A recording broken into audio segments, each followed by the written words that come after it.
Catherine Brennan checked the IV drip for the fourth time in 12 minutes. Not because anything was wrong. The flow rate was perfect. The saline bag hung at precisely the right height.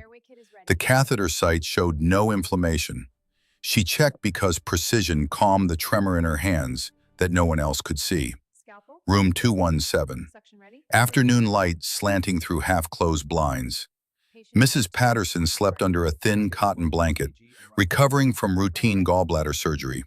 Her breathing was steady, her vitals were stable. Everything was exactly as it should be. Kate adjusted the blanket anyway, smoothed it once, twice, then stepped back into the shadows by the window. Invisible. That was the goal. Had been for years now. Blend into the background, speak only when spoken to. Move through the hospital corridors like a ghost no one quite noticed. Nurse Brennan. Competent, reliable, forgettable. She'd perfected the art of disappearing in plain sight. The afternoon shift at Memorial Hospital in Austin, Texas, moved with predictable rhythm. Medication rounds at 2, shift change at 3. Dr. Garrison making his rounds at 4, white coat crisp, voice carrying authority down every hallway he walked. Chief of trauma surgery. Brilliant, respected, and absolutely certain of his place in the hierarchy of this building. Kate had learned to read the rhythm like a sailor reading tides. She knew when to be visible and when to fade, when to speak and when silence served better. The other nurses thought she was shy. The doctors barely thought of her at all. Exactly as planned. Her pager buzzed. A single word. Trauma. Kate's pulse didn't change. Years of practice had taught her that much control. But something colder slid into place behind her ribs. The old instinct. The one she'd spent 1,000 days trying to bury.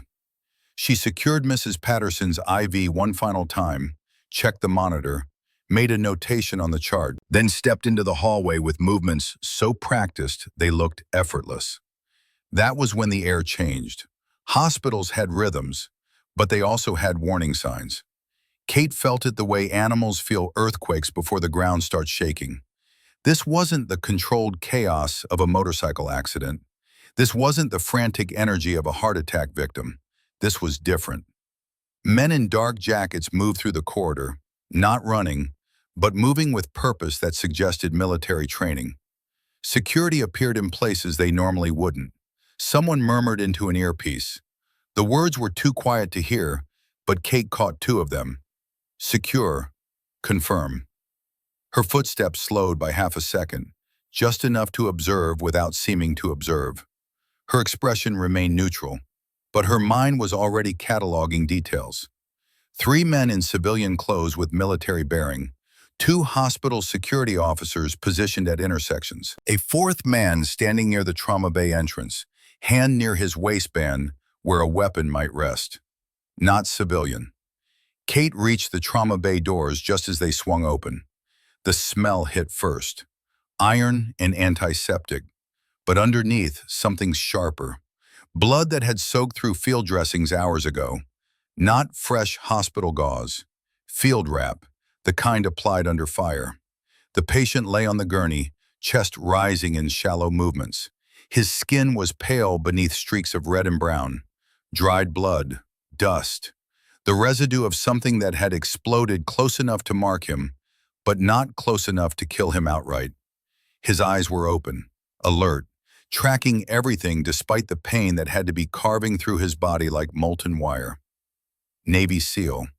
Kate didn't need to see the partial trident on his tactical vest. Didn't need to read the insignia. She recognized the stillness. The way his jaw stayed clenched against agony. The way his eyes cataloged every person in the room, assessing threats, calculating odds, even while bleeding. Her stomach tightened. Not fear, recognition.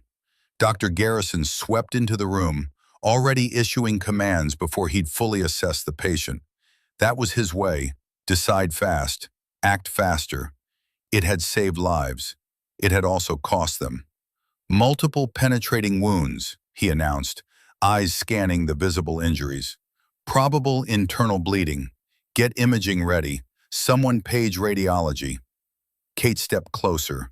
Professional distance, hands clasped, face neutral. Just another nurse ready to follow orders. Then the patient turned his head, his eyes locked onto hers. Relief flickered across his face so fast that no one else caught it. But Kate saw it, felt it land in her chest like a punch. "Kate," he whispered. The room didn't stop. The monitors kept beeping. The residents kept moving. Dr. Garrison kept talking. But Kate's world narrowed to a single point. This man, this voice, this name she hadn't heard spoken aloud in years. "Thank God you're here," the patient said. His voice was hoarse, rough with pain and dehydration and something deeper. "I need you." Dr. Garrison looked up sharply. His eyes moved from the patient to Kate and back again. Confusion crossed his face first, then irritation. "Sir, you need to stay still," Garrison said. The authority in his voice could have commanded armies. "Nurse Brennan will assist me. I'm the trauma surgeon here." The patient shook his head, a small movement, but definitive. "No," he said, "not her as a nurse. I need Dr. Brennan." Silence crashed into the room like a physical force. Kate felt every gaze turned toward her. The residents staring, a medical tech frozen mid-motion. Dr. Garrison's eyes narrowing with something between confusion and territorial challenge. "Sir," Garrison said slowly, each word measured, "I think the blood loss has you confused. This is Nurse Brennan. I am the trauma surgeon who will be handling your case." The patient's fingers curled into the sheet, white knuckles, tendons standing out. He turned his head again, eyes finding Kate's face, holding there. "Kate," he said again, "it's Marcus Hartwell, Helmand Province, 2022. You saved my entire team when that school collapsed on us." Kate's breath stopped in her throat. Helmand Province, 4 years ago, before Kandahar, before everything burned down. The memories came rushing back. Unbidden, unwanted. The school building reduced to rubble. 8 SEALs trapped beneath concrete and rebar. A triage situation that should have killed half of them. But Kate had worked for 17 hours straight, operating in conditions that made field hospitals look luxurious. She'd saved all 8. "You remember," Marcus whispered. "I can see it in your eyes." Dr. Garrison stepped forward. His posture had changed, less certain now, more wary. "Nurse Brennan, what is this patient talking about?" Kate opened her mouth. Nothing came out. Years of silence. Carefully constructed invisibility, all of it cracking like ice over deep water. "Doctor," Marcus said, his voice gaining strength despite the pain. "You don't understand. She's not just a nurse. She was a Navy trauma surgeon. One of the best I ever saw." The words hung in the air. Dr. Garrison stared at Kate, really looked at her for what might have been the first time since she'd started working at Memorial. The quiet nurse who never spoke up, never questioned orders, never drew attention. "Is this true?" Garrison asked. Kate's jaw tightened. She could feel her carefully built walls crumbling, could feel the weight of all those buried years pressing against the back of her throat. "Yes," she said quietly. One word, but it changed everything. Garrison's expression shifted, confusion giving way to something harder. "You've been working here as a nurse for years. You never mentioned you had surgical training. You never—" "Doctor," Marcus interrupted, his voice urgent now. "We don't have time for this. Those aren't motorcycle injuries. This is an IED pattern. Training accident, Afghanistan, 3 weeks ago." The word landed like a grenade. Afghanistan. Kate felt the blood drain from her face. The place where her career had died, where her reputation had been destroyed, where everything she'd built had turned to ash. "IED," Garrison repeated, focusing back on the patient. "You're military." "Lieutenant Colonel Marcus Hartwell," Marcus said. "Navy SEAL. And I'm telling you right now, if she doesn't operate on me, I'm going to die on this table." Kate forced herself to step closer. Professional training overriding panic. Her eyes scanned the visible wounds, the angles, the patterns. Muscle memory kicked in before conscious thought could stop it. Multiple entry points, irregular spacing, the distinctive pattern of a pressure-activated explosive device. Not shrapnel from a standard blast, something more sophisticated. Fragments that tumbled and spun rather than traveling in straight lines. "There are metal pieces near your heart," she said. Her voice was steady despite everything. "3 of them, maybe 4. The largest one is acting like a brace. If they move you wrong, if they position you flat for standard imaging, gravity shifts the fragments.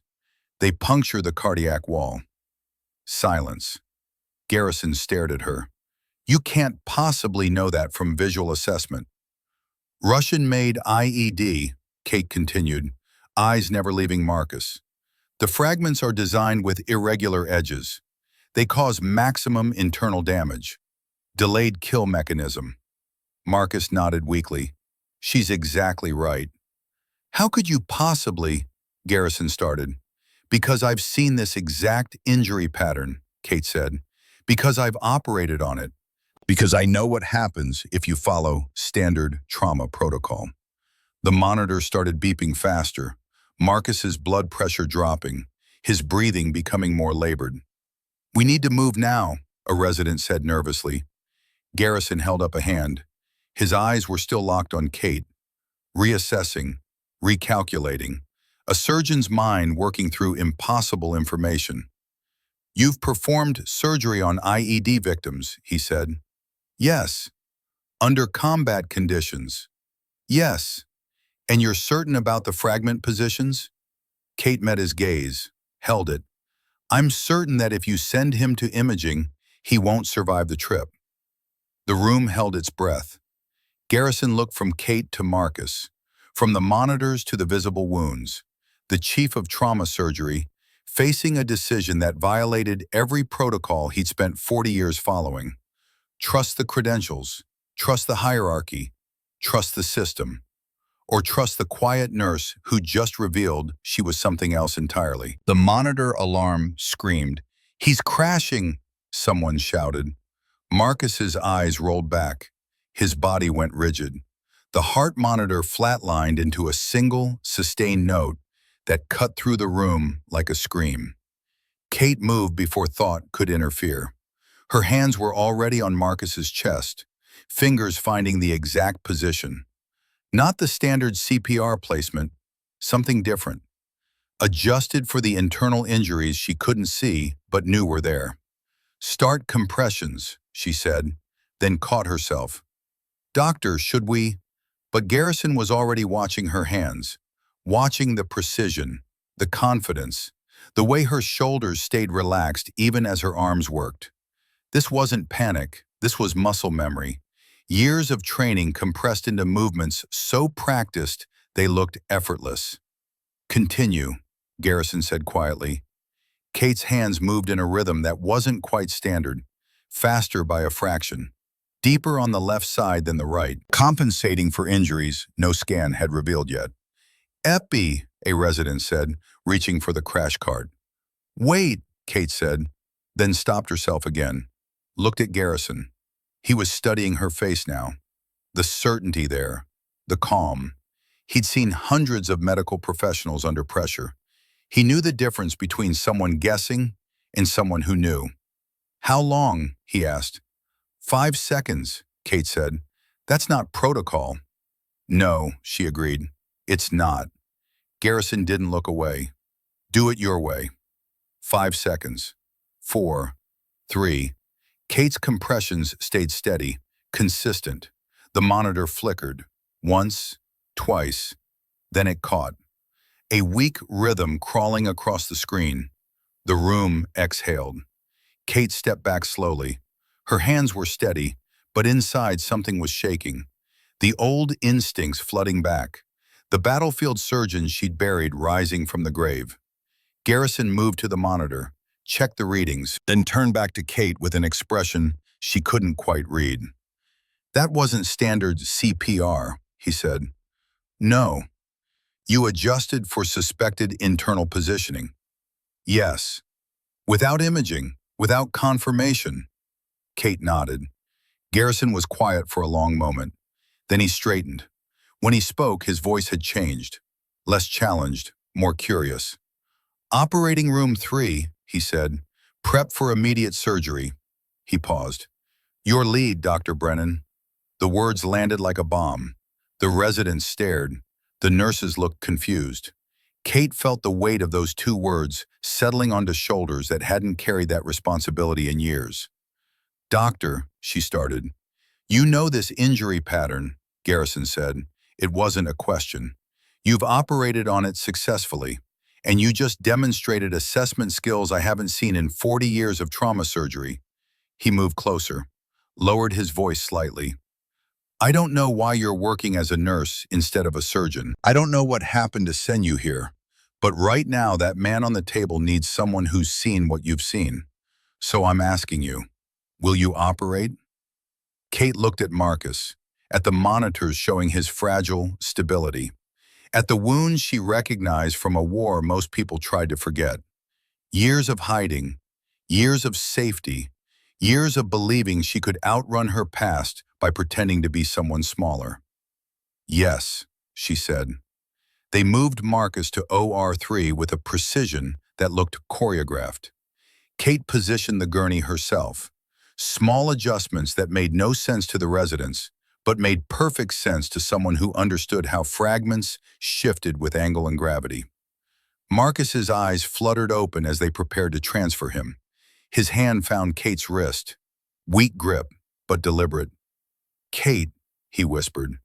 Save your strength, she said. I didn't come here by accident. His words were slurred but insistent. Been looking for you. Years. Kate's chest tightened. Marcus, not now. Brought something, for you. His eyes were unfocused but determined. The truth about Kandahar. The name froze her in place. What? Files, Marcus said. Classified. Took me years to get clearance. His grip tightened slightly. They lied about you, Kate. They lied about all of it. Kate's heart hammered.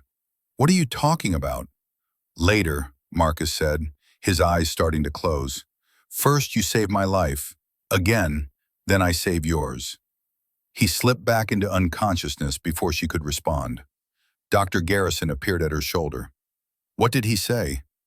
Kate stared at Marcus's pale face, at the rise and fall of his chest, at the evidence of violence written across his body.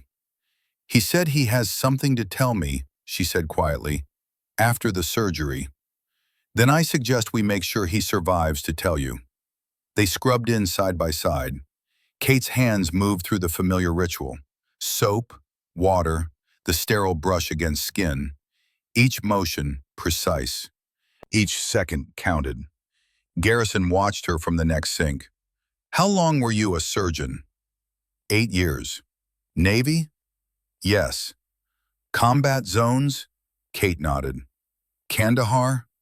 She hesitated, then nodded again. Garrison was quiet for a moment, water running over his hands, steam rising around them. I lost someone in Kandahar, he said finally. My younger brother. Different unit, different operation, but same place, same war.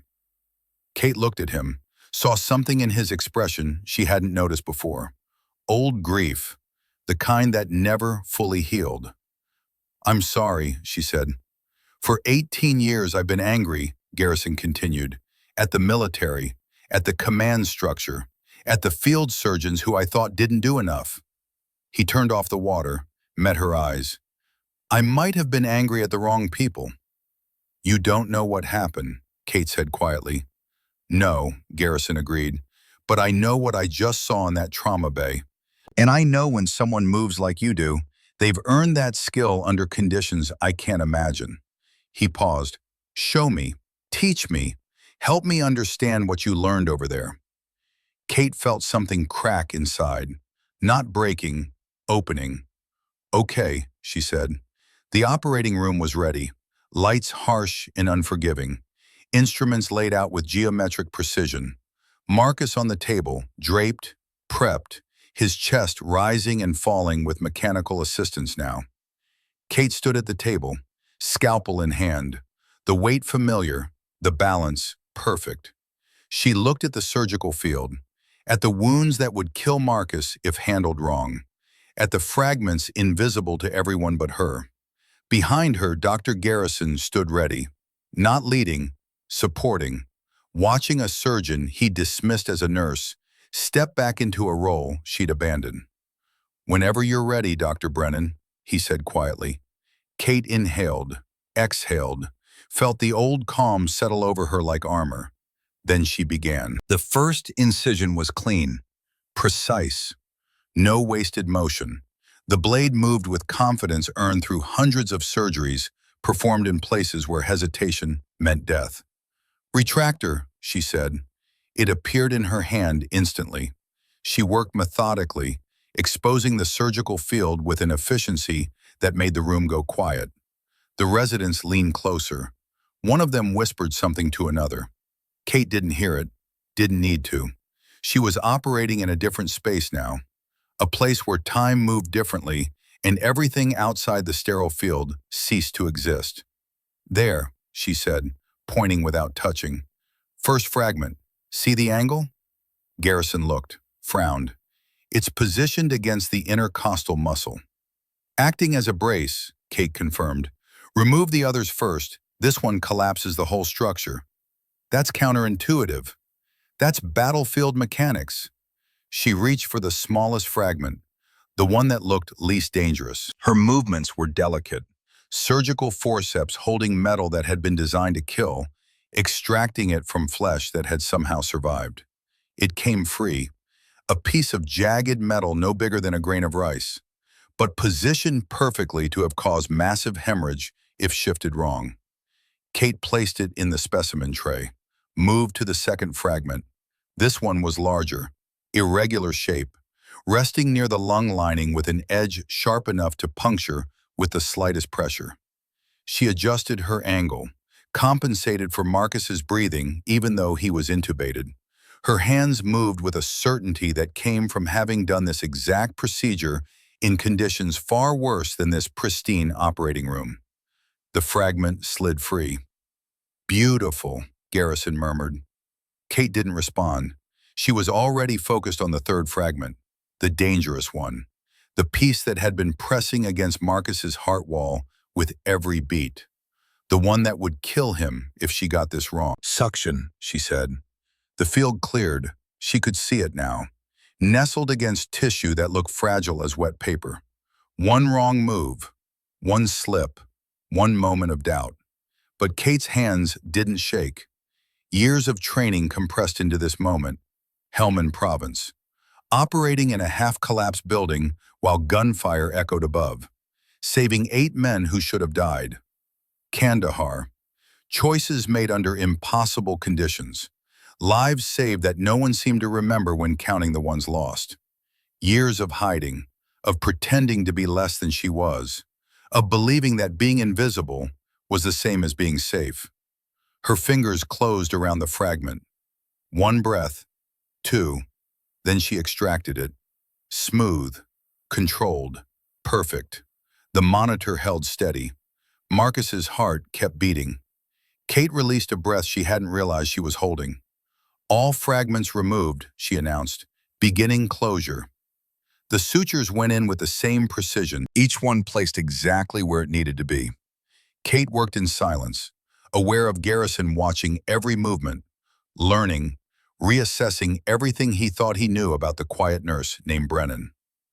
30 minutes later, she stepped back from the table. "Surgery complete," she said quietly. The room seemed to exhale with her. Garrison moved to check her work. His eyes scanned the surgical field, the placement of sutures, the care taken with every layer of tissue. "Flawless," he said. "Absolutely flawless." Kate removed her gloves. Her hands were trembling now, not from fear, from the release of adrenaline that had kept them steady through the entire procedure. "Get him to recovery," Garrison ordered. "I want full monitoring. Any change in vitals I want to know immediately." As they wheeled Marcus out, Garrison turned to Kate. They stood alone in the OR, just the two of them, and the lingering smell of antiseptic and blood. "Why?" he asked simply. Kate knew what he was asking. Why hide? Why pretend to be a nurse? Why bury that level of skill under years of invisibility? "Because I needed to disappear," she said. "From what?" Kate looked at the empty operating table, at the blood-stained drapes, at the evidence of violence and survival. "From Kandahar," she said. "From what happened there. From who I was." Garrison nodded slowly. "And now?" "Now I need to find out what Marcus came here to tell me." They found Marcus in recovery 2 hours later. He was awake, groggy, but conscious. His eyes found Kate's face the moment she entered the room. "You did it," he said, voice rough from intubation. "You're alive," Kate replied. "That's what matters." "No." Marcus's hand moved weakly toward the bedside table. "What matters is in that folder."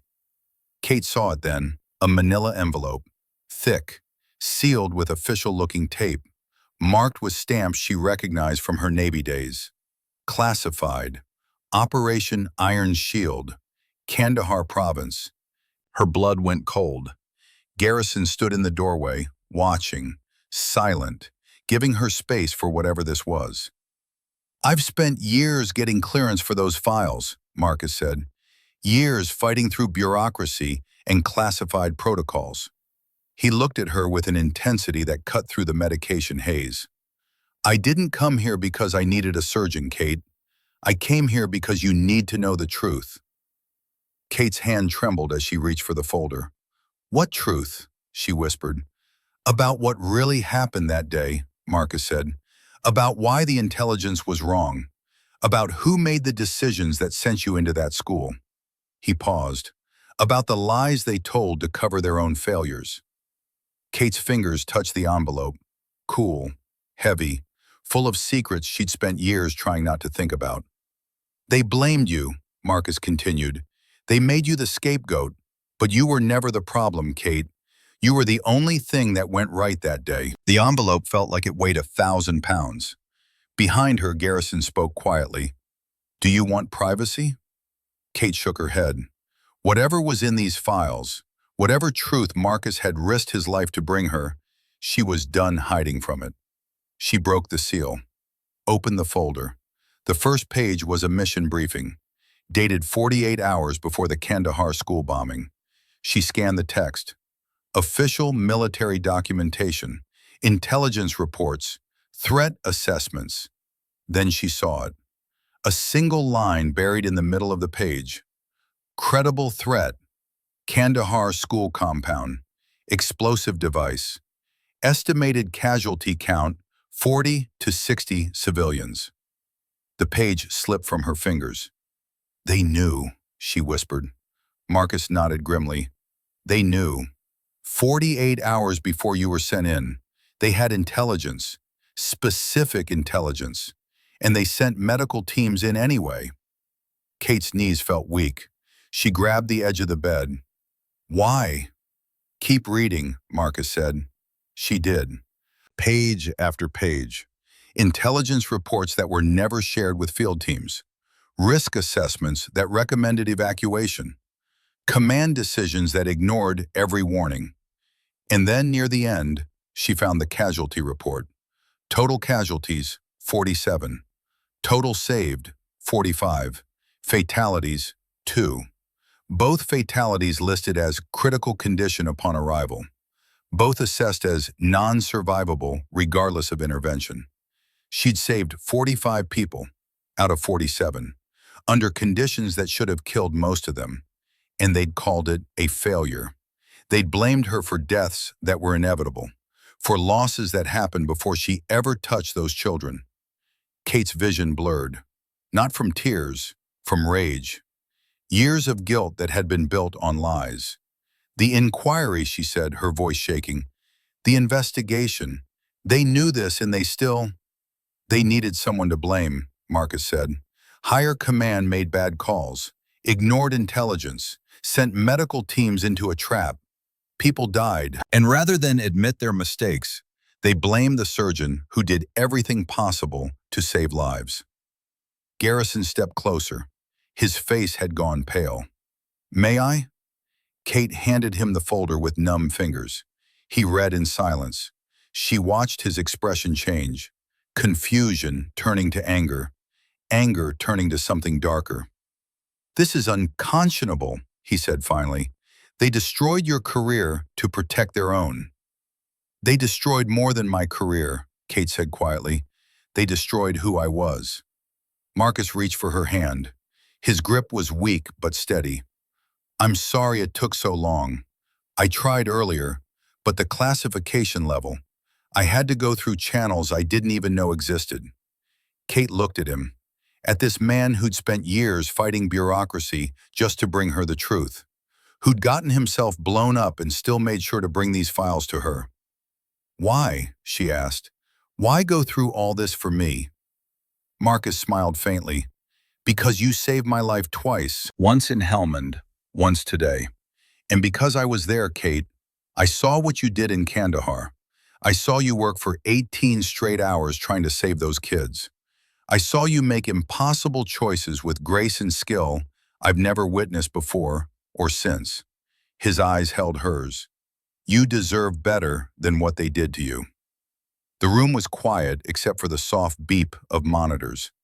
Garrison cleared his throat. "Dr. Brennan, Kate." He waited until she looked at him. "I owe you an apology. For years you've worked in this hospital, and I never saw you, never recognized what you were capable of. I let you hide because it was easier than questioning why someone with your skills was working as a nurse." "I wanted to hide," Kate said. "Maybe," Garrison allowed, "but you shouldn't have had to." Kate looked down at Marcus, at the man who'd brought her truth, at Garrison who was offering something like understanding, at the folder that proved her guilt had been manufactured. Years of carrying weight that was never hers to carry. Years of believing she'd failed. Years of being invisible because she thought she deserved to disappear. And now, standing in this recovery room, holding proof that she'd been lied to, she felt something shift. Not healing, not yet, but the first crack in the wall she'd built around herself. "What happens now?" she asked quietly. Marcus squeezed her hand. "Now you stop hiding. Now you remember who you are. Now you show them what they threw away when they tried to bury you." Garrison nodded. "And now you help me understand what you learned in places I've never been. Help me build something here that honors what you survived." Kate looked at both of them. The SEAL commander who'd fought through classified bureaucracy to vindicate her. The trauma chief who was offering her a second chance. The surgeries she just performed flashed through her mind, the way her hands had remembered, the way the old skills had risen up despite years of suppression. Maybe you couldn't run from who you were. Maybe invisibility was just another kind of prison. "Okay," she said. "Okay." Outside the window, the Texas sun was setting, painting the sky in shades of orange and red. The kind of sunset that marked endings, but also beginnings. Kate Brennan stood in the recovery room, holding classified files that proved her innocence, flanked by two men who believed in her worth, and for the first time in years, she didn't feel like a ghost. She felt like a surgeon. And that, she was beginning to remember, was exactly who she'd always been. The classified folder sat on the break room table like unexploded ordnance. Kate stared at it over cold coffee she'd forgotten to drink. 3 in the morning. The hospital quiet except for the soft rhythm of machines keeping people alive in rooms she couldn't see. She'd been reading for 6 hours, going through every page, every report, every lie documented in official language that made betrayal sound like policy. Operation Iron Shield, Kandahar Province, March 15, 2023. Intelligence received, 1400 hours, March 13th, 48 hours before the bombing. Credible threat assessment. Explosive device confirmed. Target, civilian school compound. Estimated casualties, critical. Recommendation, immediate evacuation. Decision, Proceed with scheduled medical outreach. Risk assessment deemed acceptable. Kate's hands had stopped shaking somewhere around page 12. Now they just felt numb. Acceptable risk. That's what they'd called it. Sending medical teams into a compound they knew was targeted. Because the optics were good. Because the mission timeline was set. Because admitting they had intelligence would mean admitting they'd failed to act on it earlier. 47 people had paid for that acceptable risk. 45 of them had survived. Because of her. 2 hadn't. Because no one could have saved them. But someone needed to be blamed. Someone whose career could be sacrificed to protect the chain of command that had made the real mistakes. Dr. Catherine Brennan, Navy trauma surgeon, 8 years of exemplary service, hundreds of lives saved. Scapegoat. The break room door opened. Kate didn't look up. She knew those footsteps now, measured, certain. The walk of a man who'd spent 40 years being the authority in every room he entered. Dr. Garrison sat down across from her. He didn't speak immediately, just sat. 2 surgeons in the pre-dawn darkness, the weight of revealed truth hanging between them. "You should go home," he said finally. "Get some sleep." "Can't sleep." "Then at least eat something." Kate shook her head. Food felt impossible. Everything felt impossible except sitting here, staring at documentation that proved she'd spent years hating herself for someone else's sins. Garrison was quiet for a long moment. When he spoke again, his voice was different, softer. The chief of surgery stripped away, leaving just a man. "My brother's name was David," he said. "He was 32 when he died. Marine. Second deployment to Kandahar, August 2008. Kate looked up. Garrison was staring at his own hands. Old hands. Skilled hands. Hands that had saved thousands of lives, but couldn't save the one that mattered most. IED, he continued, took out his entire convoy. He died before they could get him to the field hospital. Garrison's jaw tightened. For 18 years, I've carried anger about that. About the medics who I thought didn't do enough. About the surgeons who I thought gave up too fast. About a system that I believe failed him. He finally met her eyes. I was wrong, he said. I've been angry at ghosts, at shadows, at people who probably did everything humanly possible and still lost because war doesn't care about effort or skill or intention. He paused. I'm sorry, Kate, for 18 years of misplaced blame and for years of not seeing you clearly because I was too blinded by my own unresolved grief. Kate felt something crack in her chest. Not breaking, opening. You couldn't have known, she said quietly. No, Garrison agreed, but I should have asked. Should have wondered why a nurse moved like a surgeon. Should have questioned why someone with your obvious skill was content to stay invisible. He leaned forward slightly. I'm asking now, not as your superior, as someone who understands what it means to carry weight that isn't yours. Kate looked back at the folder, at the proof of her innocence documented in cold military bureaucracy. I thought if I disappeared, the guilt would disappear too, she said. If I became small enough, quiet enough, maybe I could stop seeing their faces every time I closed my eyes. Did it work? No. Garrison nodded slowly. Guilt doesn't shrink. It just fills whatever space you give it. They sat in silence. Outside the window, Austin was still dark. But there was that quality to the air that said dawn was coming. The world preparing for morning, whether anyone was ready or not. There's a case coming in this afternoon, Garrison said. Marine Sergeant. IED injuries from a training exercise gone wrong. Complex fragmentation pattern, similar to what you dealt with yesterday. Kate's pulse quickened despite exhaustion. You want me to assist? No, Garrison said. I want you to lead. I want you to show me what you learned in places I've never been. Teach me. Help me understand. Kate stared at him, the chief of trauma surgery, 40 years of experience, asking her to teach him. Why? She asked. Because you have knowledge this hospital needs, Garrison said simply.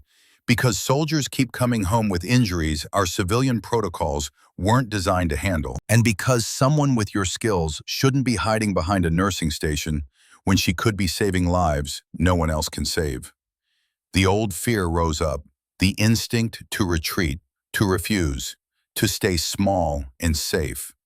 Then Kate thought about Marcus Hartwell, about years spent tracking down classified files just to prove her innocence, about the trust in his eyes when he'd asked her to operate, about the 45 people she'd saved in Kandahar, the ones who lived because she'd made impossible choices under impossible conditions. "Okay," she said, "I'll lead." Garrison smiled, just slightly, just enough. "Good," he said.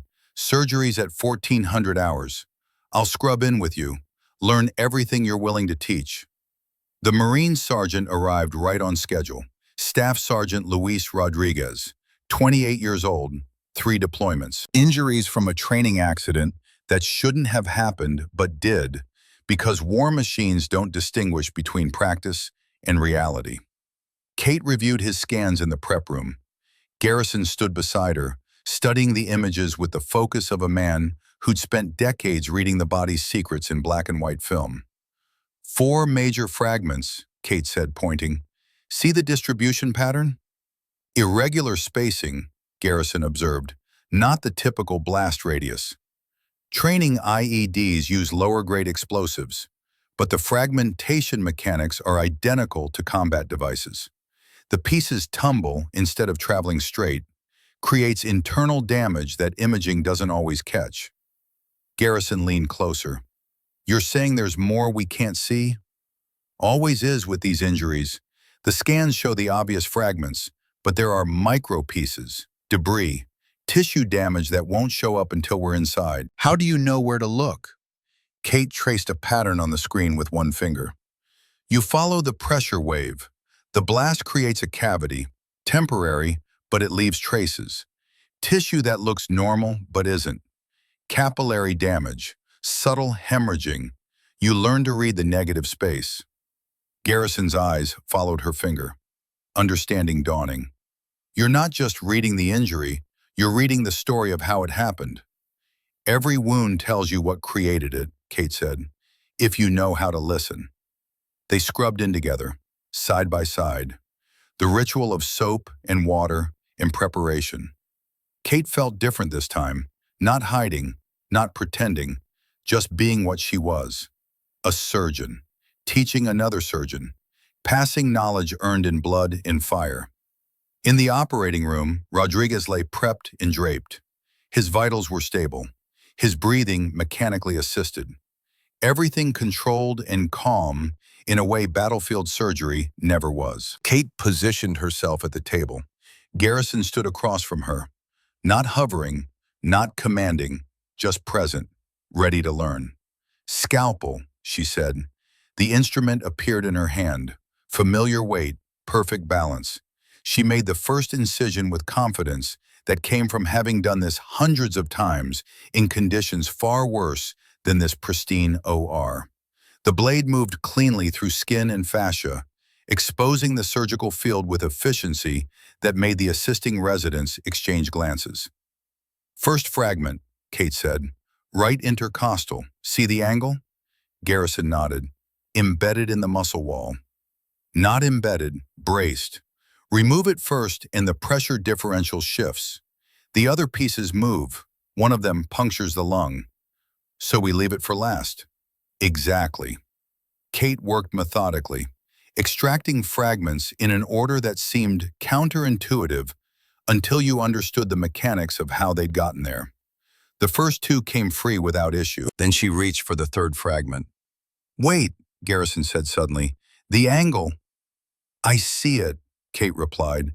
The fragment had shifted. Millimeters, but enough to matter. The monitor alarm chirped. Not critical, but warning. "Pressure's dropping," a resident announced nervously. Kate's hand stayed steady. "Suction. Now." The field cleared. She could see it. The fragment had rotated, edge now facing the lung lining. One wrong move and it would puncture. Garrison watched, silent, trusting. Kate adjusted her approach, changed the angle of extraction. Slower this time, millimeter by millimeter. The fragment slid free. The alarm stopped. Vitals stabilizing, the anesthesiologist confirmed. Garrison exhaled slowly. That was remarkable. That was necessary, Kate said. Garrison asked quiet questions as they worked. Absorbed information like a man who'd never stopped being hungry to learn despite decades of expertise. You adjust for respiration, he observed, even though he's intubated. Muscle memory, Kate said. In the field, patients aren't always fully sedated. You learn to time your movements between breaths. And the angle of your wrist. You're compensating for something. Kate paused, looked at him across the table, saw genuine curiosity there. Respect. In combat surgery, you're not always in an optimal position, she explained. You operate from angles civilians would never use. Kneeling, prone, whatever position keeps you below the line of fire. Your body learns to adapt, to maintain precision regardless of posture. Remarkable, Garrison murmured. They worked in synchronized silence after that, Kate leading, Garrison assisting with hands that were still steady and skilled despite 62 years. The dynamics shifted subtly, not student and teacher, something more collaborative, more equal, something that felt like trust. The final fragment came free without complication. Kate closed with the same meticulous precision she'd opened with. Each suture placed exactly where it needed to be. Surgery complete, she announced. The room seemed to release tension it had been holding. The residents stepped back. The nurses began cleanup. Rodriguez's vitals stayed strong and stable. Garrison met her eyes across the table. That was extraordinary. That was necessary, Kate corrected, but she felt something warm in her chest. Pride, maybe, or just the satisfaction of work done well by someone who finally remembered how. They stripped off gloves in the scrub room, side by side again, the ritual of cleaning reversed. Thank you, Garrison said quietly, for trusting me enough to teach. Thank you for asking, Kate replied, for seeing past the nurse to the surgeon. I should have seen it sooner. Kate shook her head. I didn't want to be seen. You can't blame yourself for respecting boundaries I built. Garrison turned off the water, studied her face. What changed? Years of guilt cracking open. Marcus Hartwell bringing truth in a classified folder. The proof that she'd been scapegoated for command failures. I stopped believing I deserved to be invisible, she said. They walked back toward the recovery wing together. Not surgeon and nurse, not even mentor and student. Just two people who'd found unexpected understanding in a place neither had been looking for it. That's when Kate saw him. Standing in the hallway near the nurse's station, young, maybe early 30s, handsome in that clean-cut way military doctors often were. He wore a white coat marked with the hospital's logo, a visitor's badge clipped to his lapel. Dr. Nathaniel Whitmore. Kate stopped walking. The world narrowed to a point, to this man, to this face she'd seen across a hearing room years ago, speaking words that destroyed her career, her reputation, her life. Garrison felt her stillness. Kate, what's wrong? Whitmore turned, saw her. The color drained from his face like someone had opened a valve. Dr. Brennan, he said, his voice barely above a whisper. Kate's hands curled into fists at her sides. Not anger, something colder, more controlled. Dr. Whitmore, she replied, each syllable precise, sharp. Garrison looked between them, reading tension that crackled like electricity. Do you two know each other? Yes, Kate said. We served together, Whitmore added quickly. Kandahar, He stopped, swallowed hard. I didn't know you were here. Clearly. An uncomfortable silence fell. Other staff moved around them, the hospital continuing its rhythms. But in this small pocket of hallway, time felt suspended. I should go, Whitmore said, started to turn. Why are you here? Kate asked. Her voice was calm. Too calm. The kind of calm that came before storms. Whitmore stopped. I've been transferred, starting next week. Trauma rotation. Here. Yes. At this hospital. Yes. Kate felt something hot and bitter rise in her throat. Years of distance, of carefully constructed safety. And now the man who'd helped destroy her was going to be working in the same building, walking the same halls, seeing her every day. I'll request reassignment, Whitmore said quickly. I didn't know you were here. I wouldn't have. I'll fix this. No, Kate said. The word came out harder than she intended. Don't run on my account. I've done enough running for both of us. Whitmore's jaw tightened. Guilt and shame warred across his face. Kate, Dr. Brennan, she corrected coldly. Dr. Brennan, he repeated. I need to talk to you. There are things you don't know, things I should have said years ago. Then you should have said them years ago. I couldn't. Whitmore glanced around, lowered his voice. Please, give me 5 minutes, that's all I'm asking. Kate wanted to refuse, wanted to walk away, leave him standing there with whatever confession he thought would matter now. But Garrison's hand touched her elbow gently, a reminder, a question. She looked at him and saw quiet support there, not telling her what to do, just being present. Fine, Kate said. 5 minutes. They found an empty conference room. Kate stood with her back to the window, defensive posture.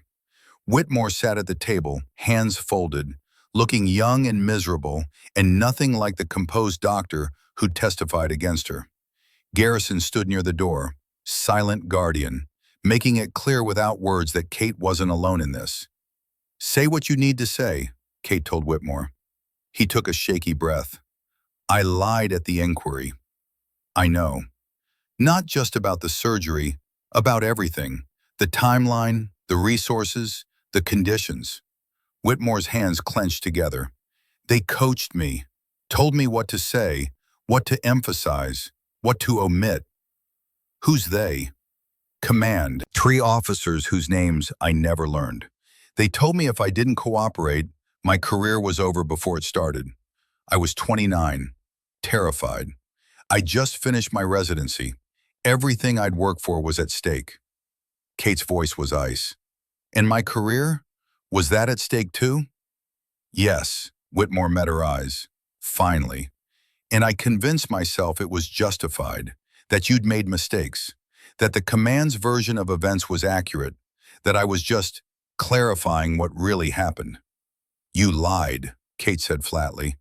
Call it whatever you want, but you lied. And 45 lives I saved disappeared behind 2 deaths that were already inevitable. I know. Do you? Kate stepped closer. Do you know what it's like to have your entire identity stripped away? To question every decision you've ever made? To carry guilt for deaths that weren't your fault because everyone keeps telling you they were? Whitmore's eyes were shining. I've regretted it every day since. Good, Kate said. You should. Silence fell, heavy, uncomfortable. Garrison finally spoke from his position near the door. Why come here, Dr. Whitmore? Why now? Whitmore looked at him, then back to Kate. Because 2 months ago, I was contacted by Navy investigators. They were reviewing the Kandahar operation, looking into command decisions. They showed me the intelligence reports that were withheld. His voice cracked slightly. They asked if I'd be willing to testify, to tell the truth this time. Kate's breath caught. What did you say? I said yes. I've already given a deposition, detailed everything, the coaching, the pressure, the lies I told. Whitmore stood slowly. I can't undo the damage I caused, but I can at least stop running from it. Kate stared at him.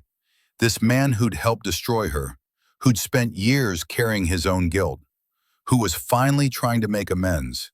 She wanted to hate him, wanted to hold on to anger like armor, but she was so tired of carrying weight, her own and everyone else's. 5 minutes are up, she said quietly. Whitmore nodded, moved toward the door, stopped beside her. I'm sorry, Kate, Dr. Brennan. I'm sorry for being a coward when you needed someone brave." He left.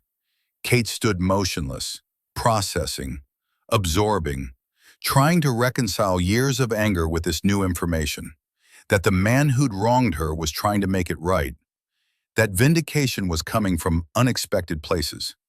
Garrison approached carefully. "Are you all right?" "I don't know," Kate admitted. "I thought I knew how to feel about him. Now I'm not sure what I feel at all." "That's fair." Kate turned to face him. "Do you think people can change?" Garrison considered the question seriously. "I think people can grow, can recognize their mistakes. Whether that's the same as change," he shrugged. "Time will tell. But the fact that he's trying, that matters." "Does it matter enough?" "That's not for me to decide. That's between you and whatever peace you're looking for." Kate was about to respond when her pager went off. She glanced at it, then felt the floor tilt beneath her feet. Emergency. Trauma bay. Critical incoming. Military transport. "What is it?" Garrison asked, seeing her expression change. Kate couldn't speak, could only stare at the pager, at the note that had been added to the standard trauma call. Patient name, Lieutenant Ethan Blackwood, Navy SEAL. Critical injuries from training accident. Ethan Blackwood. The name hit her like a physical blow, memories flooding back. Kandahar, the school, smoke and fire and children screaming. A young SEAL trapped under rubble. Injuries so severe Kate had made the impossible choice. To focus on those she could save. To leave him because his wounds were too extensive. She'd carried his death for years. The face she saw in nightmares. The life she believed she'd sacrificed. "Kate," Garrison said urgently, "what's wrong?" "He's dead," she whispered. "He died years ago. I was there. I made the choice to—" Her voice broke. "He can't be here." Garrison gripped her shoulders, firm but gentle. "The pager says he's incoming, critical but alive. If this is the same man, that means I was wrong." Kate looked up at him. "That means he survived. That means for years I've been carrying his death and he was alive." The pager went off again, more urgent. ETA 2 minutes. Kate's training kicked in before thought could interfere. She moved toward the trauma bay on autopilot. Garrison kept pace beside her, solid presence, grounding her when everything else felt like it was tilting sideways. The trauma team was already assembled when they arrived. Gurneys prepared, equipment ready, everyone waiting with the controlled tension of people who knew critical meant critical.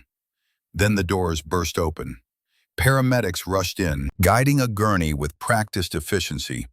Kate saw tactical gear first, then blood, too much blood. Then she saw his face. Ethan Blackwood, older than she remembered, lines around his eyes that hadn't been there years ago, but unmistakably alive, unmistakably him. His eyes were open, unfocused but conscious.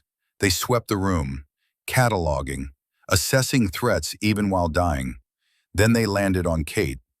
Recognition flared, immediate, visceral. "Doc," he gasped. "Doc Brennan." Kate couldn't move, couldn't breathe. Years of guilt, years of nightmares, years of believing she'd left this man to die. And he was here, alive, looking at her like she was salvation instead of the person who'd abandoned him. "Ethan," she whispered. His hand moved weakly, reaching for her. I always knew you'd be here, when I needed you." The monitor screamed, multiple alarms, vitals crashing. Garrison snapped into action. "Get him to OR now. Kate, we need—" But Kate was already moving, hands on Blackwood's gurney, assessing injuries with eyes that had learned to read trauma in seconds. Multiple penetrating wounds, severe hemorrhaging, the kind of injuries that killed people who weren't extraordinarily lucky or impossibly strong. "He's not dying," she said. Her voice was steel. "Not today, not after surviving years of me thinking he was dead." They moved as one unit, down the hallway, into the elevator, up to the surgical floor. Kate never let go of the gurney, never took her eyes off Blackwood's face. He looked at her through pain-glazed eyes. "I never blamed you," he said, voice barely audible over the gurney wheels. "None of us did. We knew.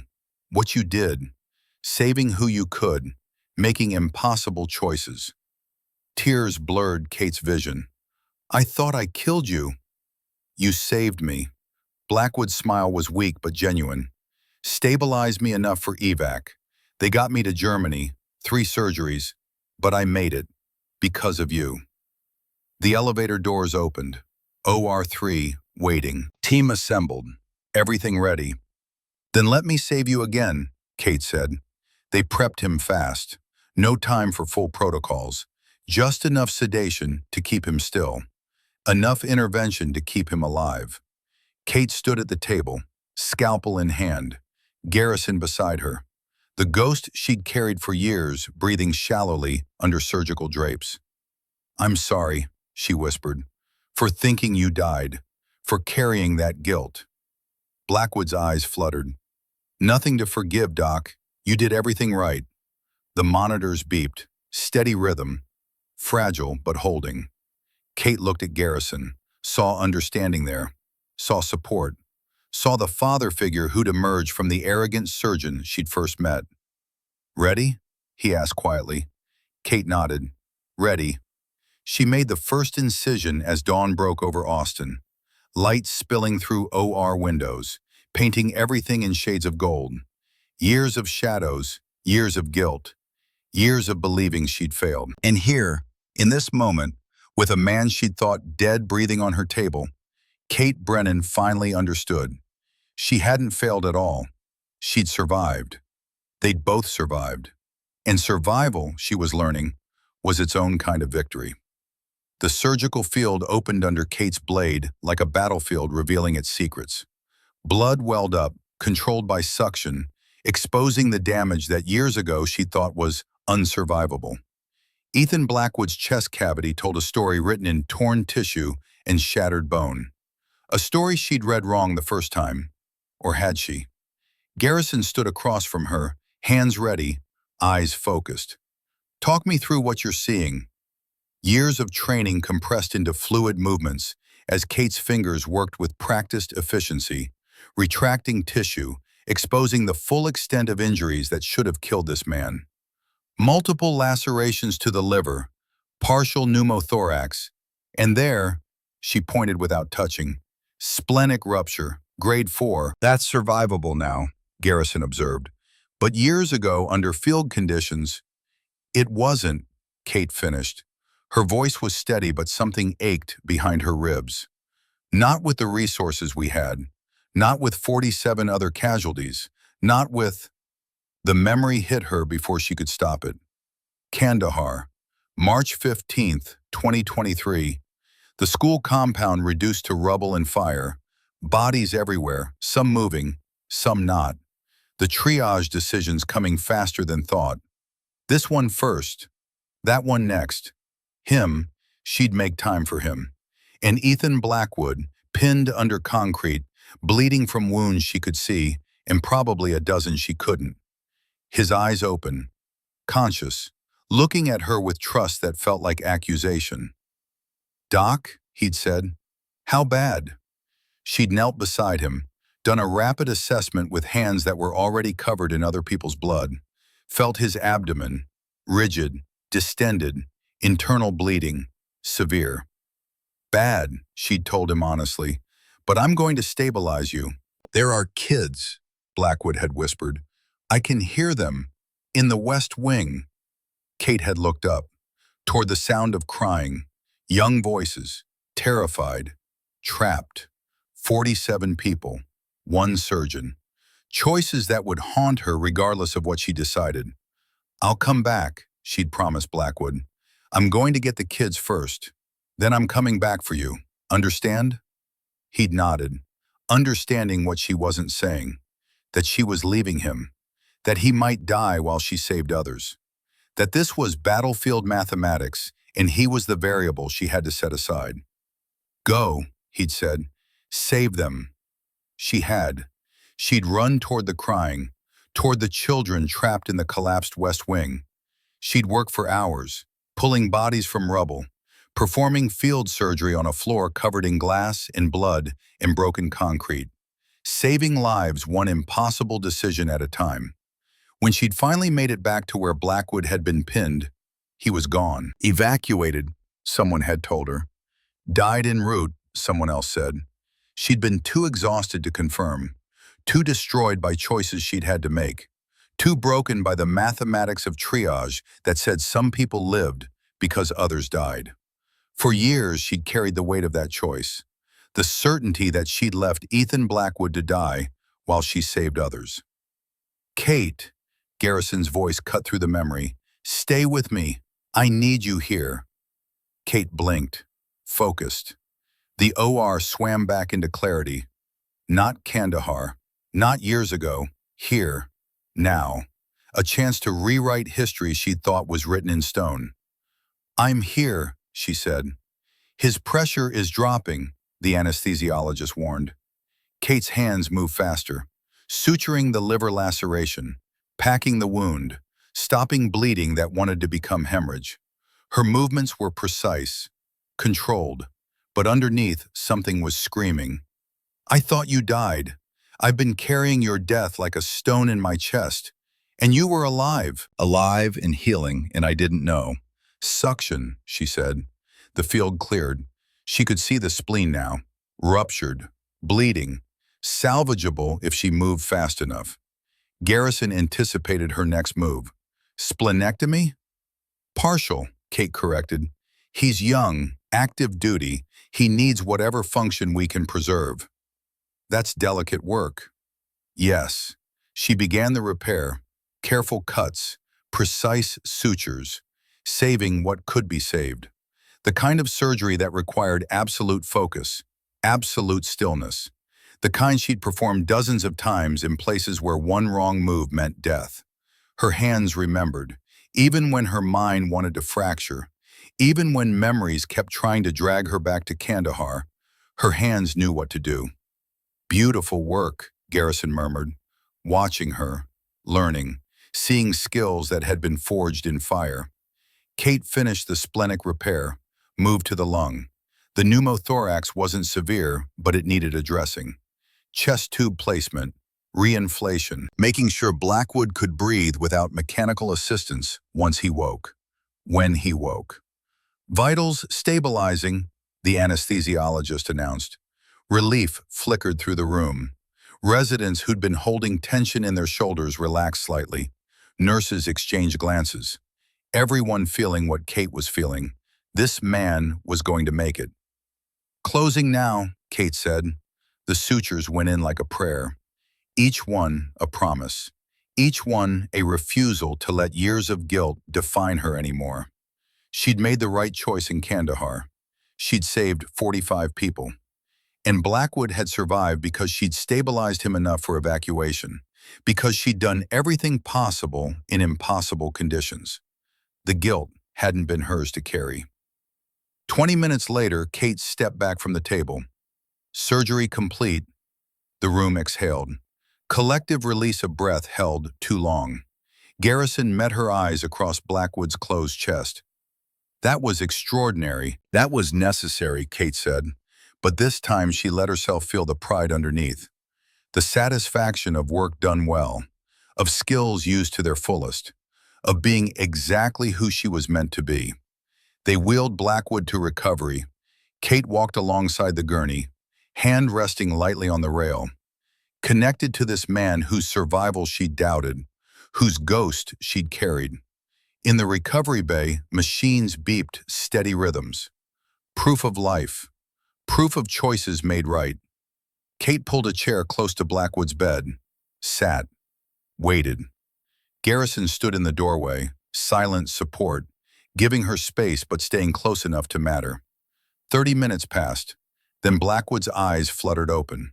He looked around slowly, orienting, the instinct of someone who'd woken in too many strange places, always assessing threats, always calculating escape routes. Then his gaze found Kate. "Doc," he said, Voice rough from intubation but clear. "You're still here." "Where else would I be?" Blackwood smiled faintly. "Years ago, I woke up in Germany. Asked about you. They told me you'd been blamed for Kandahar. Told me you'd disappeared." His hand moved weakly toward hers. "I've been looking for you ever since." Kate's throat tightened. "Why?" "Because you saved my life. And I needed you to know that. Needed you to know we all understood. What you did that day, the choices you made, we knew." "I left you," Kate whispered. "I made a decision that—" "You made the right decision," Blackwood interrupted. His grip on her hands strengthened slightly. "There were kids trapped, dying. You couldn't save everyone, so you saved who you could." He paused. "That's not failure, Doc. That's heroism." Kate felt tears burn behind her eyes. "I thought you died." "I almost did, but you stabilized me first. Enough for evac. Enough for the surgeons in Germany to have something to work with." Blackwood's eyes were serious, certain. "You gave me a chance, and I took it. We both survived that day, just in different ways." Garrison stepped closer. "Lieutenant Blackwood, I'm Dr. Garrison, Chief of Surgery here." Blackwood nodded slightly. "Sir, I have a question if you're up for it." "Yes, sir." "The other SEALs who were with Dr. Brennan in Kandahar, do you know what happened to them?" Blackwood's smile grew. "All alive. All stateside now. Some retired, some still active. But all of us, every single one, we remember what she did, how she worked, what she sacrificed." Kate stared at him. "All of them?" "Every one. Marcus Hartwell sent word when he tracked you down. There's a network, Doc. Guys who served with you, who you saved. We all wanted you to know the truth, that we never blamed you, that we knew you were a hero even when they were calling you something else." The weight Kate had carried for years began to crack. Not breaking, dissolving, releasing its hold on her chest. "I didn't know," she said quietly. "You should have," Blackwood replied. "We failed you there, but we're here now, and we're not letting anyone forget what you really are." Kate opened her mouth to respond when she heard footsteps in the hallway. Measured, military, the sound of authority approaching with purpose. A woman appeared in the doorway, Navy uniform, captain's insignia, 40-something with sharp eyes and bearing that suggested she'd earned every bit of rank she wore. "Dr. Catherine Brennan?" the woman said. Kate stood slowly. "Yes. Captain Victoria Hayes, Naval Medical Operations." Hayes stepped into the room. Her gaze swept over Kate, Garrison, Blackwood, assessing the scene with trained efficiency. "I've been looking for you for 2 days. Colonel Hartwell suggested I might find you here." Kate felt her stomach tighten. "Why are you looking for me?" Hayes reached into her briefcase, pulled out a folder, official Navy SEAL. Multiple stamps suggesting clearances and reviews and bureaucratic processes Kate remembered too well. Because 3 months ago, the Naval Inspector General completed an investigation into Operation Iron Shield, the Kandahar school bombing. Hayes opened the folder. "The findings have been declassified, and I've been authorized to deliver them to you personally." The room went very quiet. Hayes began reading. Her voice was formal, but not unkind. "After extensive review of classified intelligence reports, mission parameters and testimony from 14 witnesses, including Lieutenant Colonel Hartwell and Dr. Nathaniel Whitmore, the investigation concludes the following." Kate's hands clenched at her sides. "Intelligence regarding the school bombing was received 48 hours prior to the mission and deliberately withheld from medical teams. The decision to proceed despite known threats violated protocol and directly contributed to casualty rates. Dr. Catherine Brennan performed beyond all reasonable standards under impossible conditions. Of 47 casualties, Dr. Brennan successfully treated 45. The 2 fatalities were assessed as non-survivable, regardless of intervention." Hayes looked up from the document, met Kate's eyes. Dr. Brennan, the Navy formally acknowledges that you were wrongly blamed for command failures that were not your responsibility. 3 officers have been court-martialed, others have been reprimanded, and your service record has been amended to reflect the truth of what happened that day. Kate couldn't speak, couldn't move. Years of guilt, years of shame, erased by official words read in a hospital recovery room. Additionally, Hayes continued, I'm authorized to offer you full reinstatement, rank of commander, position as head of the new Combat Medical Training Division, full back pay and benefits, effective immediately if you accept. Garrison's hand touched Kate's shoulder, steady, supportive. Commander Brennan, Hayes said, the Navy wants you back. Kate looked at Blackwood, at his steady gaze, at the proof that her choices had been right even when they felt impossible. She looked at Garrison, at the mentor who'd emerged from the arrogant surgeon, at the father figure who'd learned to see her clearly. Years of hiding flashed through her mind, of being invisible, of believing she deserved to disappear. And she thought about the surgery she just performed, the teaching she'd done with Garrison, the knowledge she had that could save lives no one else could save. No, Kate said quietly. Hayes blinked. No? No, Kate repeated, stronger this time. I'm grateful for the vindication, for the truth being acknowledged, but I'm not going back to the Navy. Dr. Brennan, I'm exactly where I need to be, Kate said. She looked at Garrison, saw pride in his eyes, understanding. I'm building something here, something that uses what I learned in the places the Navy sent me, but on my terms, with my values, teaching the next generation how to do what I did without the guilt and blame and scapegoating. Hayes studied her face, then nodded slowly. I understand, and for what it's worth, I think you're making the right choice. She extended her hand. Kate shook it, firm grip, mutual respect. The offer stands if you change your mind, Hayes said, and if you need anything, resources, connections, support, the Navy owes you that much. Actually, Kate said slowly, an idea forming, there is something. I'm going to need patience, complex cases, combat injuries that civilian hospitals aren't equipped to handle. Can you help with that? Hayes smiled. Consider it done. After Hayes left, Kate sank back into the chair beside Blackwood's bed. Exhaustion hit her like a wave, physical and emotional, and years deep. You turned them down, Blackwood said. Why? Kate thought about it, about the Navy that had built her and broken her, about the hospital that had hidden her and was now letting her emerge, about the difference between running from the past and running towards something better.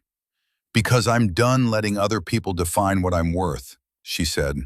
I'm going to define it myself. Garrison cleared his throat.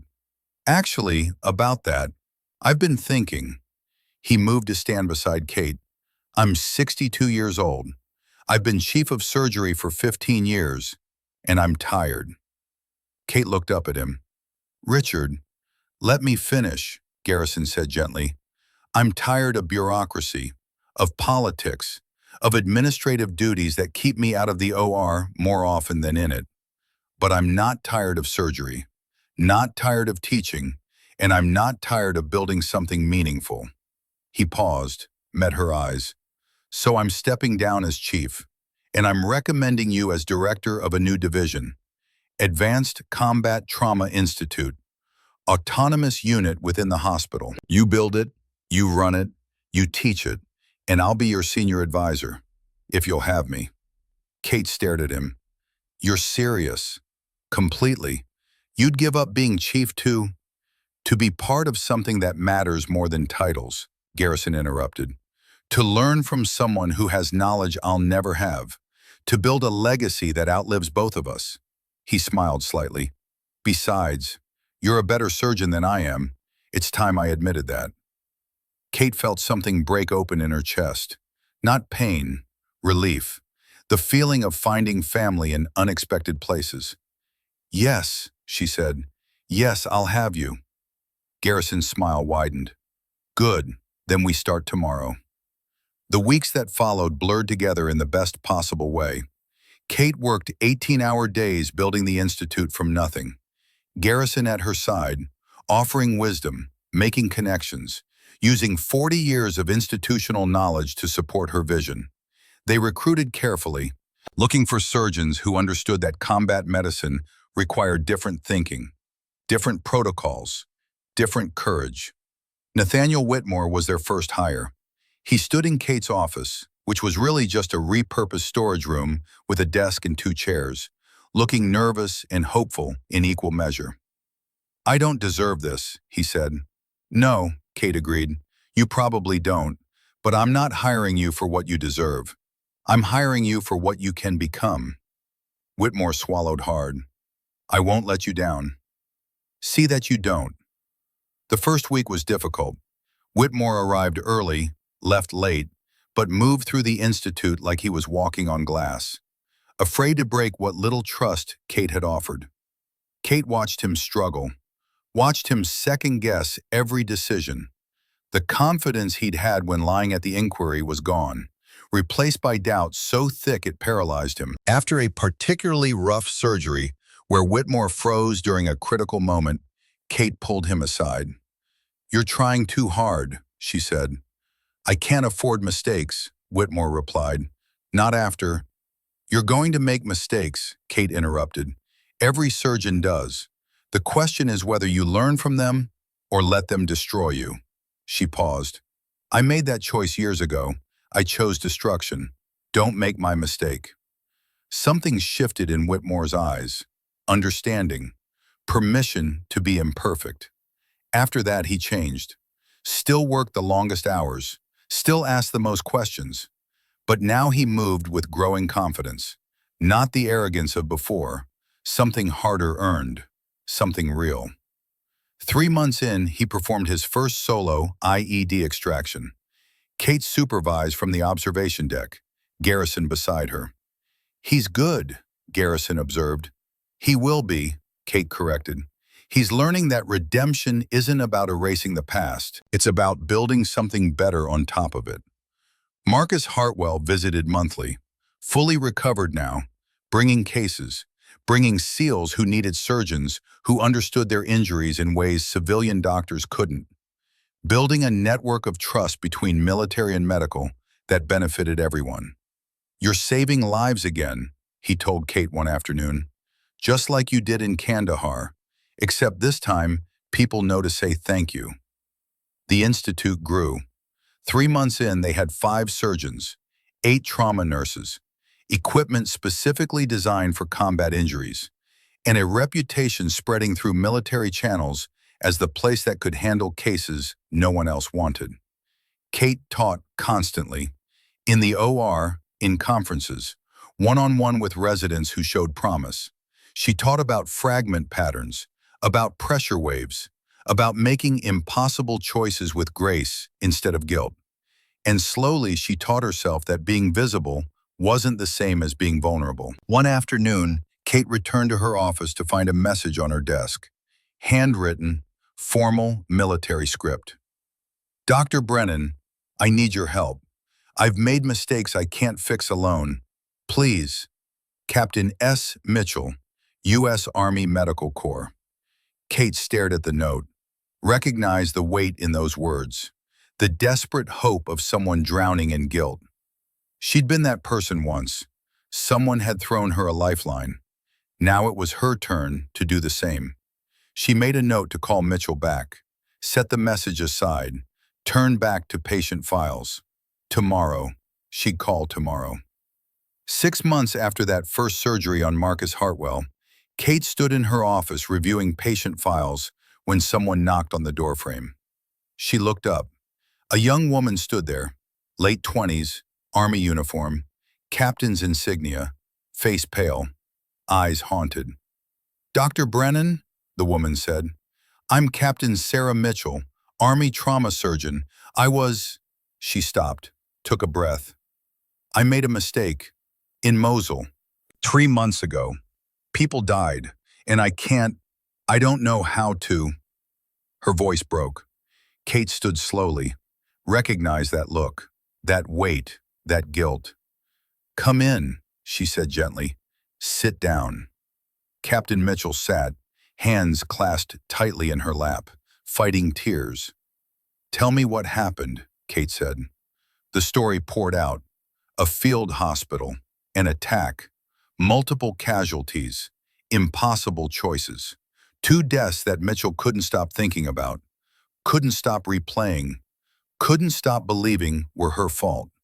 Kate listened, heard her own story reflected back, saw herself years ago, broken by mathematics that said you couldn't save everyone. When Mitchell finished, Kate was quiet for a moment. Then she spoke carefully, choosing words that would have saved her if someone had said them years ago. "How many casualties total?" Kate asked. 32. "How many did you save?" Mitchell hesitated. 30. 30 out of 32, Kate repeated. "Under attack, in a field hospital, with limited resources." She leaned forward. "Captain Mitchell, that's not failure. That's extraordinary. But the two, were they survivable? Honestly." Mitchell closed her eyes. "No. One had a severed aorta. The other had massive head trauma. By the time they reached me, they were already gone," Kate finished. "And you know that. But you're carrying them anyway, because that's what we do. We carry the ones we couldn't save instead of honoring the ones we did." Tears slipped down Mitchell's face. "How do you live with it?" Kate thought about that question, about years of trying to answer it wrong, about hiding in guilt and believing she deserved to disappear. "You don't live with it," she said finally. "You learn from it. You use it to become better. And you remember that the weight you're carrying, the people who died would want you to keep living, keep saving others, keep being the surgeon they needed, even if you couldn't be that for them." Mitchell looked up, hope flickering in haunted eyes. "Can you teach me that?" she asked. "How to be better?" Kate smiled. "Yes, that's exactly what we do here." She walked Mitchell out, introduced her to Garrison, who'd been standing quietly in the hallway, having heard the entire conversation. His eyes met Kate's. Pride there, affection, the look of a father watching his daughter become exactly who she was meant to be. As Mitchell left to begin orientation, Kate glanced at the patient board. Rodriguez was scheduled for discharge tomorrow. Full recovery, another life saved through knowledge earned in fire.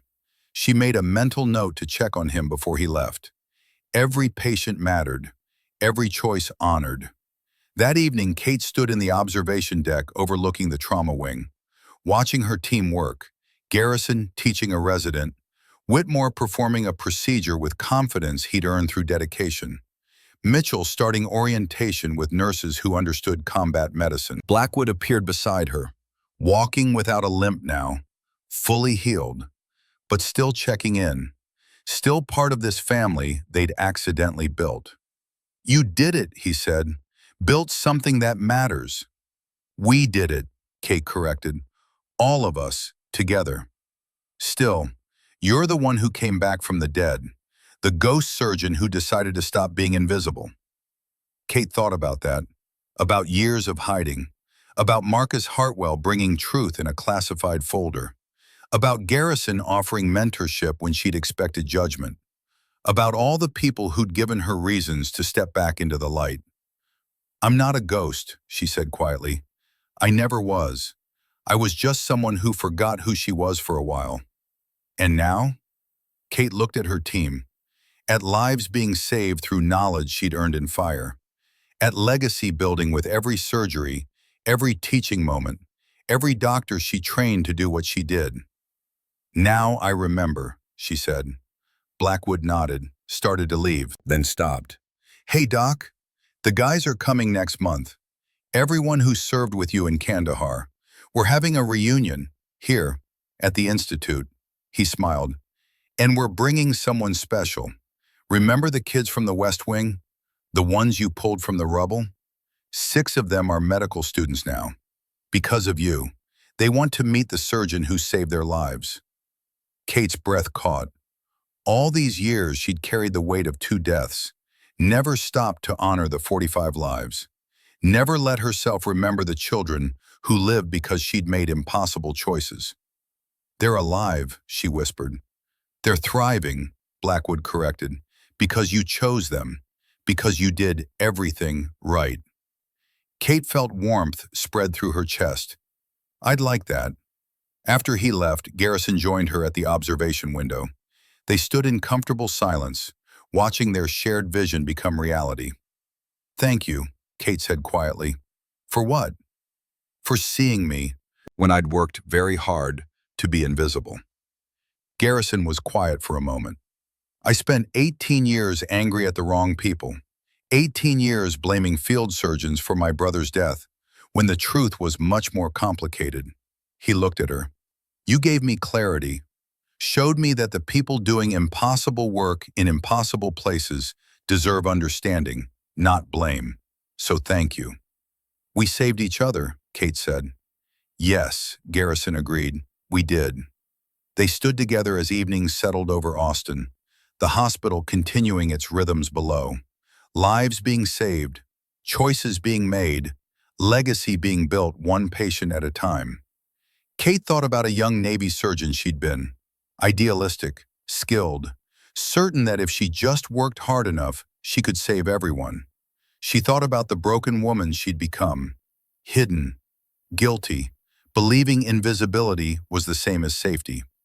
And she thought about who she was now, director, teacher, mentor. Someone who'd learned that you couldn't save everyone, but you could honor those you did by continuing to try. Someone who'd stopped running from her past and started building on it instead. The intercom crackled. "Dr. Brennan to Trauma Bay. Critical incoming." Kate turned from the window. Garrison met her eyes across the observation deck. No words needed, just understanding, just partnership, just two surgeons who'd found purpose in the wreckage of their pasts. Together, they walked toward the trauma wing, not running from ghosts, running toward life. Below them, the trauma wing glowed in the gathering darkness. Through the observation window, Kate could see her team. Garrison would guide a young resident through a procedure. Whitmore would review scans with quiet confidence earned through dedication. Mitchell would laugh with nurses who understood what she'd survived. The lights of Memorial Hospital shone warm against the Texas night. Beacon for those who needed help. Promise for those seeking second chances. Legacy for those who came after. Kate Brennan walked down the corridor beside the man who'd become family.